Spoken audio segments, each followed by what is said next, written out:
Happy Tuesday everyone, and welcome to the Season 2 finale of Gaming Tuesday. Today I'm giving a recap on what my favorite games of this season were, along with what games I'm looking forward to playing in this upcoming year. To get this episode started, I thought I would rank the games that I played this fall. And first up is South Park: The Fractured But Whole. I thoroughly enjoyed this game, and I thought that the team behind South Park did both a creative and excellent job continuing the story of the first game and creating something new and refreshing. I really enjoyed the combat system, and I thought both the jokes and customability of your character really made this one worthwhile purchase. I'm excited to see what they have planned for DLC, and I really hope there is a follow-up to this game. I gave my idea for a follow-up game in a video a few weeks back, and if you want to check that out, the link is up above or down in the description. Next up is Call of Duty World War II. As much as I was excited for this game, I have to say that the issues with multiplayer during launch weekend really lowered my enthusiasm to play this game. Don't get me wrong, I think they did a great job of going back to their roots. However, I feel as though the certain Call of Duty spirit centered around a new release was gone. Like a kid discovering Santa isn't real, I felt as though that Call of Duty experience that I was chasing to relive is long gone. For starters, there's only one person out of the roughly 18 people that I used to excessively play Call of Duty games with who actually picked up this title along with myself. And no, that's not because they don't game anymore, it's because Call of Duty let them down so many times in recent years that they were hesitant to even pick up a copy. Gone were the days of competing for a kill-death ratio and seeing who was the first person to prestige on launch weekend. As of now, I put roughly 18 hours into this game, and the majority of that was spent on the campaign with about 5 hours into zombies. I really do like the new game, but take into account the vast number of blockbuster releases this season and all the bugs around launch time, I just didn't find myself drawn into this title. I seem to find myself bored after 2 to 3 matches, whereas my younger self could play the same map 4 times in a row and could care less to see it 4 more times too. For me, Call of Duty World War II did many things right, but one game just happened to beat it hands down despite all the controversy.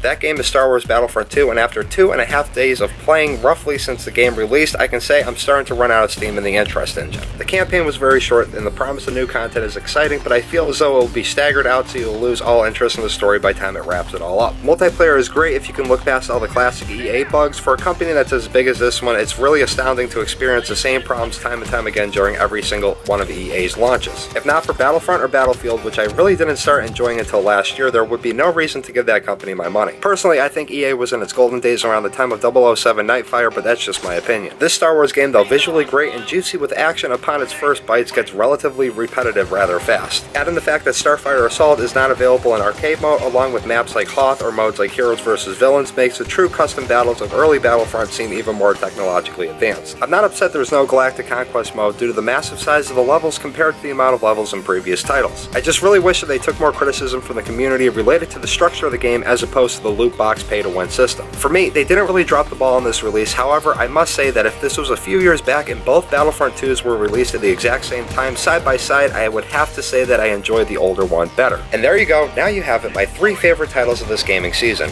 I would really like to add PlayerUnknown Battlegrounds to this list, but has yet to release on Xbox. As far as games that I'm waiting for in 2018, I would have to say my top 2 are State of Decay 2 and Red Dead Redemption 2. Well everyone, that is going to do it for this season and for the time being this series. If you enjoyed it and would like to see it continue, let me know by giving this video a thumbs up. Let me know what your favorite title of 2017 was, and I'll see everyone tomorrow for the mid-season return of Adventure Wednesday.